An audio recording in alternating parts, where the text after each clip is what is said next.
विद्यार्थी मित्र, आपण अभ्यासत आहोत मानवनिर्मित पदार्थ हा पाठ. आणि या पाठामध्ये आपण प्लास्टिक हा एक मानवनिर्मित पदार्थ आहे हे अभ्यासलं. आणि प्लास्टिक आणि पर्यावरण या बाबी आपण आता अभ्यासतोय. आताही आपल्याला प्लास्टिक आणि पर्यावरण याबद्दलच अभ्यासायचे. या अगोदर आपण अभ्यासलं कशाला म्हणतात प्लास्टिक. अकार्यता गुणधर्म असलेला आणि सेंद्रिय बहुवारिकांपासून तयार केलेला कृत्रिम किंवा मानवनिर्मित पदार्थ म्हणजे असतो प्लास्टिक. दोन महत्वाच्या गोष्टी त्याच्यामध्ये. अकार्यता गुणधर्म असलेला. अकार्यता म्हणजे काय? ज्या पदार्थाला उष्णता दिल्यानंतर किंवा ज्या पदार्थामध्ये पाणी मिसळल्यानंतर आपल्याला त्या पदार्थाला हवा तो आकार देता येतो, तो त्या पदार्थाचा गुणधर्म म्हणजे प्लास्टिसिटी किंवा त्याला अकार्यता म्हणतात. आणि हा सेंद्रिय बहुवारिकांपासून तयार झालेला पदार्थ आहे. सेंद्रिय बहुवारिकांपासून तयार झालेला पदार्थ आहे म्हणजे तो कार्बनी पदार्थ आहे. परंतु हे बहुवारिक प्रचंड मोठे महारेणूपासून तयार झालेला हा पदार्थ आहे. याच्यामध्ये लक्षावधी अणू आहेत आणि म्हणून हा पदार्थ पर्यावरणीय दृष्ट्या घातक सुद्धा आहे. आपण उपयोग अभ्यासले वेगवेगळे प्लास्टिकचे उपयोग. परंतु दिवसेंदिवस वाढत जाणारा घरामधला प्लास्टिकचा वाढता वापर याचा जर आपण विचार केला, नुसतं घरामध्येच नाही तर असं कोणतं क्षेत्र आहे ज्या क्षेत्रामध्ये प्लास्टिकचा वापर होत नाही, शोधून सापडणार नाही आपल्याला. बघा, विचार करा. तुम्ही असं म्हणा, शेतामध्ये प्लास्टिक वापरलं जात नाही का? वापरलं जाते. शाळेमध्ये प्लास्टिकच्या वस्तू वापरल्या जात नाहीत का? वापरल्या जातात. ट्रान्सपोर्टेशन वाहतुकीमध्ये वापरल्या जात नाहीत का? वापरले जातात. असं कोणतं क्षेत्र आहे? रासायनिक खतांचा किंवा कीटनाशकांचं पॅकिंग करण्यासाठी, कीटकनाशकांचं पॅकिंग करण्यासाठी, रसायनांचा वापर किंवा रसायनांचं पॅकिंग करण्यासाठी प्लास्टिकचाच वापर होतो. खाद्यपदार्थांचं पॅकिंग करण्यासाठी प्लास्टिकचा वापर होतोय. आणि म्हणून प्लास्टिक बंदी हा निर्णय घेतल्यानंतर किंवा याबद्दल सरकार बोलल्यानंतर कितीतरी हे व्यापारी किंवा उद्योग करणारे माणसं आरडाओरड करतात. का? कारण आता प्लास्टिक नाही म्हणल्यानंतर पॅकिंग कशामध्ये करायचं. आणि आपल्याला सुद्धा असं वाटायला लागलेलं आहे की प्लास्टिक हे अत्यंत गरजेचं आहे. परंतु पर्यावरणीय दृष्टीने जर विचार केला तर प्लास्टिकनं निर्माण केलेल्या समस्या अत्यंत गंभीर आहेत. आपण या अगोदर प्लास्टिकचे प्रकार अभ्यासले. उष्मा मृदू प्लास्टिक आणि उष्मा दृढ प्लास्टिक, थर्मोप्लास्टिक आणि थर्मोसेटिंग हे दोन वेगवेगळे प्लास्टिकचे प्रकार आहेत. उष्मा मृदू म्हणजे ज्या प्लास्टिकला उष्णता दिल्यानंतर ते मऊ होतं आणि नंतर थंड झाल्यानंतर ते मऊच राहतं. तर दुसरा, उष्णतेमुळं ते प्लास्टिक मऊ होतं परंतु थंड झाले की ते टणक बनतं. अशा प्लास्टिकला आपण उष्मा दृढ प्लास्टिक म्हणतो. आणि हे दोन्ही त्या प्लास्टिकमध्ये असणारे जे गुण आहेत किंवा त्यांची जी वैशिष्ट्ये आहेत याचा आपल्याला वेगवेगळ्या ठिकाणी उपयोग होतो. आता प्लास्टिक दिवसेंदिवस घरामध्ये याचा वाढता वापर हा पर्यावरणासाठी घातक आहे. कारण पर्यावरणामध्ये प्लास्टिकनं निर्माण केलेल्या समस्या, प्लास्टिकचा घन कचरा, प्लास्टिकमुळे निर्माण होणारा वायुरूपी कचरा. वायुरूपी कचरा कसं काय? कारण आपल्यामध्ये असा एक गट आहे माणसांमध्ये की त्यांना वाटतं जमा झालेल्या प्लास्टिकच्या पिशव्या, बॉटल जाळून टाकल्या की प्रश्न मिटला. असा कसा प्रश्न मिटेल? हे पर्यावरण म्हणजे काय? आपल्या सभोवताली असणारी हवा, वातावरण, सूर्यप्रकाश, जमीन, पाणी, वनस्पती, प्राणी हे सगळे घटक पर्यावरणाचे घटक आहेत. आपण स्थायू कचरा, घन कचरा कमी करून वायुरूपी कचरा जर तयार केला, वातावरणामध्ये विषारी वायू तयार केले तर हे सगळे वायू श्वासावाटा आपल्या शरीरात जातात. आणि मग जिथं श्वसन संस्थेमध्ये घेतला जाणारा वायूच प्रदूषित असेल, आरोग्य चांगलं राहील का? आरोग्याचे कितीतरी गंभीर प्रश्न या प्लास्टिकमुळे निर्माण केले. आणि घरगुती वस्तूंची जागा आता प्लास्टिकनं घेतली आहे. कितीतरी घरामध्ये वस्तू आहेत प्लास्टिकच्या आणि याचा परिणाम मानवी आरोग्यावर सुद्धा होत आहे.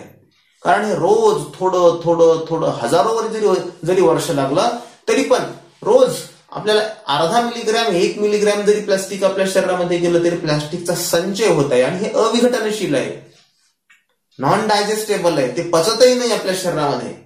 आणि प्लास्टिक जर पचलं असतं किंवा खाल्ल्यानंतर पोट भरलं असतं तर धान्याची गरजच लागली नसती. पण असं काही होतंय का?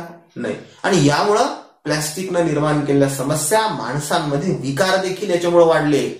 आणि म्हणून वापरून फेकलेलं प्लास्टिक, या वापरून फेकलेल्या प्लास्टिकचं पुनर्चक्रीकरण करणं हे देखील गरजेचं आहे. या अगोदर आपण समस्या अभ्यासल्या. आता ठीक आहे, हे सगळ्या समस्या आहेत, परंतु आपल्याला काय करता येईल?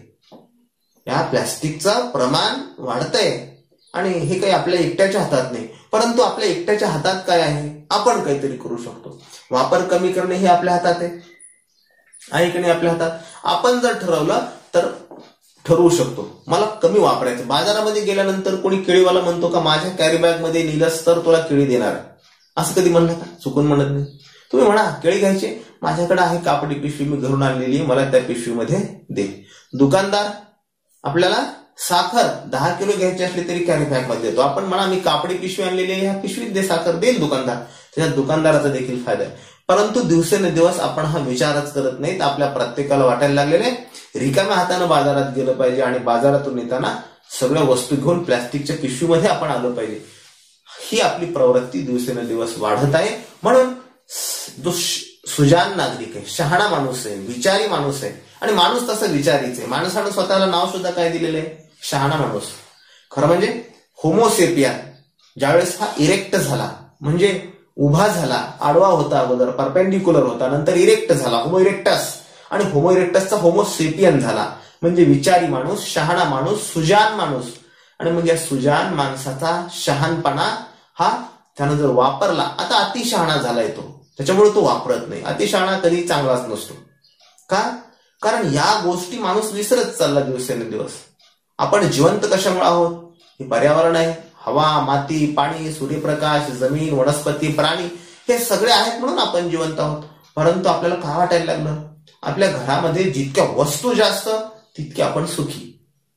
आणि मग कोणत्या वस्तू ज्या जास्त दिवस टिकतील त्या वस्तू आपल्याकडे असायला पाहिजेत. खरं म्हणजे इथंच आपण काहीतरी चुकतोय. आपल्याकडे जेवढे पैसे जास्त तेवढे आपण सुखी. इथं पण काहीतरी गडबडच होते. पैसे असायला पाहिजेत, वस्तू असायला पाहिजेत, परंतु गरजेपुरत्या वस्तू आणि गरजेपुरता पैसा. कारण पैसा जर माणसाच्या हातात जास्त आला तर मूर्ख माणसं पैशाचा विनियोग चांगल्या कामासाठी करत नाहीत.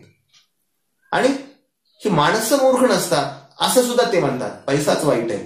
पैसा वाईट असतो का? पैसा म्हणतो का आपल्याला या पद्धतीने आपण वागलं पाहिजे? तर या प्रश्नाचं उत्तर आहे नाही. आणि म्हणून विचारी माणसानं, आता आपण 8वीच्या वर्गातले विद्यार्थी आहेत, सगळे हुशार विद्यार्थी आहेत, विचारी विद्यार्थी आहेत, उद्याचे सुजाण नागरिक बनणार आहात. आपण काय करू शकतो? तर आपण कमी वापर करू शकतो, म्हणजे रिड्यूस. एक 4 आर आहेत. 4 आर, या 4 आरचा जर आपण विचार केला, रिड्यूस म्हणजे कमी वापर करणे, प्लास्टिकचा वापर कमी करणे. दुसरी गोष्ट रियूज. रियूज म्हणजे पुन्हा पुन्हा वापर करणे. एकदा वापरलेलं प्लास्टिक लगेच फेकून देण्याऐवजी वस्तू कोणती असेल, प्लास्टिकच म्हणून नाही तर प्रत्येक वस्तूंचा वापर आपण पुन्हा पुन्हा करणे किंवा त्यांचा पुनर्चक्रीकरण करणे म्हणजे रिसायकल करणे. एकदा वापरलेली वस्तू पुन्हा निसर्गाचा भाग बनली पाहिजे, पुन्हा तिचा वापर झाला पाहिजे. सगळेच कपडे काही टरटर फाटत नाही, त्याच्यापासून दोरखंड तयार करता येतात, पायपुसण्या तयार करता येतात, गोधडी तयार करता येते. प्लास्टिकचं देखील आपल्याला पुनर्चक्रीकरण करता येतं.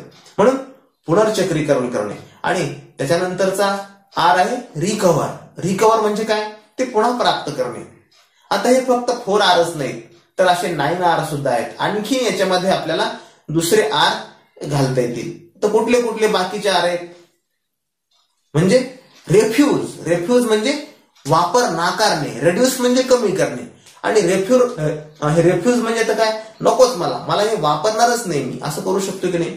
अशा कितीतरी गोष्टी आहेत, कितीतरी वस्तू आहेत आपल्या घरामध्ये ज्या नाही वापरल्या तरी सुद्धा चालतात. रिथिंक आहे. रिथिंक म्हणजे काय? जर पुन्हा विचार करा. मी बाजारामधून वस्तू खरेदी करतोय आणि वस्तू खरेदी करत असताना खरंच मला गरजेची आहे का? ही नाही घेतली तर काय होणार आहे? आज माझा बर्थडे आहे किंवा वाढदिवस आहे असं म्हणतो आपण, मग नवे कपडे आणले पाहिजेत. सगळे फाटलेत का पहिले? किंवा आज गुढीपाडवा आहे, आज दिवाळी आहे, नवे कपडे कशासाठी? खरंच कपडे कशासाठी असतात? दर गुढीपाडव्याला वर्षामध्ये आपले 2-3दा बर्थडे होतात. एकदा हजेरीत असलेली जन्मतारीख, एकदा मामाच्या गावात मामाने लिहून ठेवलेली, एकदा आईवडिलांनी लिहून ठेवलेली, आणि मग 2-3 बर्थडे जर करायचे झाले तर किती झाले हे कपडे? कशासाठी घ्यायचे एवढे? रिथिंक. पुन्हा विचार करा. आणि पुन्हा विचार केल्यानंतर सुद्धा आपल्याला जर असं उत्तर मिळालं काही हरकत नाही, राहू दे, पुन्हा घेऊ आपण, फाटल्यानंतर वापरता येतील. वस्तू खरेदी करताना रिथिंक म्हणजे पुन्हा विचार केला पाहिजे. त्याबरोबर रिसर्च देखील महत्वाचं आहे. रिसर्च म्हणजे काय? संशोधन करणे, प्लास्टिकनं निर्माण केलेल्या समस्या जर एवढ्या असतील तर आपल्याला काही नवं संशोधन करता येईल का? नव्या संशोधनामधून सुद्धा अनेक प्रश्न निकाली लागू शकतात. आणि म्हणून हे पदार्थ अविघटनशील आहेत. प्लास्टिक अविघटनशील आहे. म्हणजे फक्त निसर्गामध्ये काहीच पदार्थ असे आहेत की ज्या पदार्थांचं नैसर्गिकपणे विघटन होतं. असे भरपूर पदार्थ आहेत जे नैसर्गिकपणे निसर्गाचा भाग बनतात. परंतु प्लास्टिक सारखा पदार्थ हा निसर्गामध्ये कित्येक वर्ष टिकून राहतो. हा किती वर्ष टिकून राहतो? तुमच्या पुस्तकातलं प्लास्टिक हजारो वर्ष टिकून राहतं. परंतु मला ज्ञात असणारं प्लास्टिक लाखो वर्षापर्यंत सुद्धा टिकून राहतं. थर्माकोल नावाचा एक प्लास्टिकच्या पुढचा आहे अत्यंत विषारी आणि घातक पदार्थ जो वेगवेगळ्या वस्तूंसाठी पॅकिंगसाठी वापरतात. तो तर अमर्याद काळ, लाखो सुद्धा नाही, त्याला तर अब्जावधी सुद्धा म्हणता येणार नाही, अमर्याद काळ टिकून राहतो. तो किती वर्ष निसर्गाचा भाग बनतो. आणि या सगळ्यांमुळे निर्माण झालेले प्रश्न कसे? तरी पर्यावरणीय दृष्ट्या प्लास्टिक हे अत्यंत प्रदूषक आहे, अत्यंत घातक आहे. आणि हे पर्यावरण जर टिकलं नाही तर आपण निश्चित टिकणार नाहीत. आता आपण साधा विचार केला, आपण जर घरामध्ये भाजी आणली किंवा केळी आणली, केळीचं साल आपण काय, केळी खातो, साल काय करतो? फेकून देतो. हे फेकलेलं साल जरा निरीक्षण करा किती दिवस टिकून राहतं. जर इतर जनावरांनी कोणी खाल्लं नाही, तुम्ही तसंच ठेवून दिलं तर साधारणपणे 1 महिन्यापर्यंत 3 ते 4 आठवडे हे केळीचं साल कुजत नाही. म्हणजे साधं केळीचं साल 3-4 आठवडे राहतं. आता खरं म्हणजे केळीचं साल 3-4 आठवड्यात कुजतं ही आपल्यासाठी चांगलीच गोष्ट आहे, ते निसर्गाचा भाग बनतं. परंतु असे काही पदार्थ आहेत जे वर्षानुवर्ष, प्लास्टिक सारखा पदार्थ तर हजारो लाखो वर्षापर्यंत असे. आणि या प्लास्टिकच्या प्रकारांचा विचार केला तर 2000पेक्षा जास्त प्लास्टिकचे प्रकार आहेत. मग कोणतं प्लास्टिक किती कालावधीसाठी टिकतं? प्रत्येकाचा कालावधी सुद्धा वेगवेगळा आहे.